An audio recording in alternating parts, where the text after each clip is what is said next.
Omanyi obulamu bwa Namunigina bwe businga. According to Momo 19 agamba nti kyali kirungi nnyo okuba nti obaoliawo agenda mu maaso n'okuba nti asuulawo musajja mukulu amanyikiddwa nga Dax Cartel. Agamba nti obaoliawo obulamu bw'okubeera committed ku mukwano ogutayamba ogutazimba ogulina ebi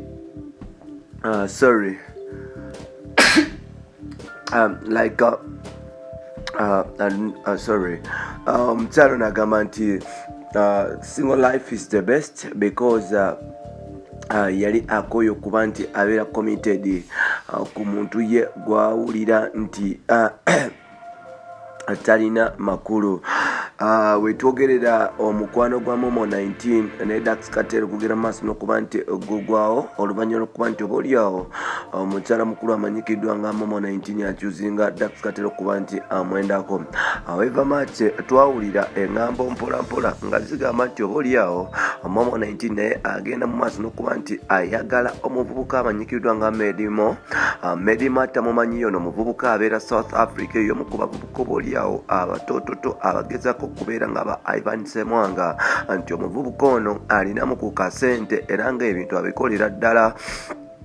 So n'olwekyo omukyala Momo 19 alina company gye bayita Tours and Travels era nga travel company nemuletera okuba nti etambula amawanga ag'enjawulo. Yali ku nyonyi nga nayerekerako eggwanga lya South Africa, nawe ekityo nagwa ku muvubuka ono eyali omulungi omubalagavu. Omuvubuka ono yagenda mu maaso n'okuba nti amukyusa timing era nga musajja waffe amanyikiddwa nga Cartel nannyini nywanto yasobola okuba nti obaoliawo asuulibwawo paka saawa zino. Omukwano gwabwe gukyagenda mu maaso n'okuba nti obaoliawo gutankanibwa era nga buli kaseera okuyomba n'okulwana kwe kuli mu maka g'aba Dax Cartel. Olubadde olunaku lwaleero omukyala mukulu amanyikiddwa nga yes Momo 19 avuddeyo n'akawaŋŋamula n'agamba nti obaoliawo yes obufumbo obwamutama era ng'obwa Namunigina bwe bulamu obumusingira. Agamba nti tajja kugenda mu maaso nakuba nti afumbira nakubeera committed eri musajja alina sense abasajja abasinga balimba especially abasajja baserebu. Avuddeyo n'agamba nti ayagala kubeera singo obulamu bwe bonna mpolampola.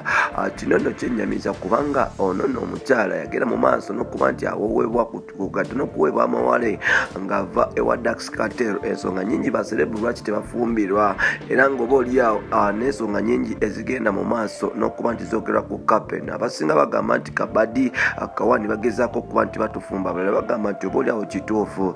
Awo nno mukwano gwange nzikiriza nsobola okuba nti nkwanirizaako mu kutu gwaffe omuganzi okumanyikiddwa nga Uganda Mukamoli amanya n'eddoboozi nga bulijjo bampita Ntambi Kimusolo Kiboya Maxudi Junior. Nkusamu nnyo ekitiibwa Munnayuganda atwala obudde bwe n'ogenda mu maaso n'okuba nti ompuliriza wano nno. Sisobola kutekinga for granted nkutumiddeko wenna Munnayuganda whether oli mu Uganda oba bweruwa ggwanga bwena bwe kityo ntwala omukisa guno okubuuzaako nti assalamu alaikum gwenna omusiraamu. Bannange wetwogerera mukyala mukulu amanyikiddwa nga Momo 19 ebintu agenda mu maaso n'okuba nti abiwanvuya mission maybe yakuba nti asuula musajja mukulu amanyikiddwa nga Dax Cartel eddalu. Kugambye mpola nga bwe nakugambye nti Momo 19 ebintu agenda mu maaso n'okuba nti abiwanvu. Yagambye avuddeyo olunaku lwaleero nti talaba nga musajja fala musajja aleeta atalina makulu. Omusajja oyo agenda mu maaso n'okuba nti asajja latta n'okulajja latta ku baana b'abandi. Avuddeyo n'agamba nti Dax Cartel agenda mu maaso n'okuba nti amwagala ne mu biseera nga talinaamu ddala, naye kati kimwewuunyisa okuba nti omusajja oyo agenda mu maaso n'okuba nti amukola ebintu eby'enjawulo ng'agenda mu maaso n'okuba nti amwendako ku bakyala ab'enjawulo. Waliwo engamba ezitambula nti obaoliawo Momo 19 yagenda mu maaso n'okuba nti akwata Dax Cartel oliko n'emukwano gwe nfanfe nga bw'olaba nti obaoliawo Lema Namakula yagenda mu maaso n'okuba nti akwata Kenzo n'abakazi ab'enjawulo kwe kuli ne Evelyn Namulondo mpolampola. Kino nno kireetera abakyala okutabuka. Wano nno Momo 19 yeerabira nti obaoliawo omusajja amanyikiddwa nga Dax Cartel omusajja musiraamu ddala era ng'omusajja omusiraamu obaoliawo agenda mu maaso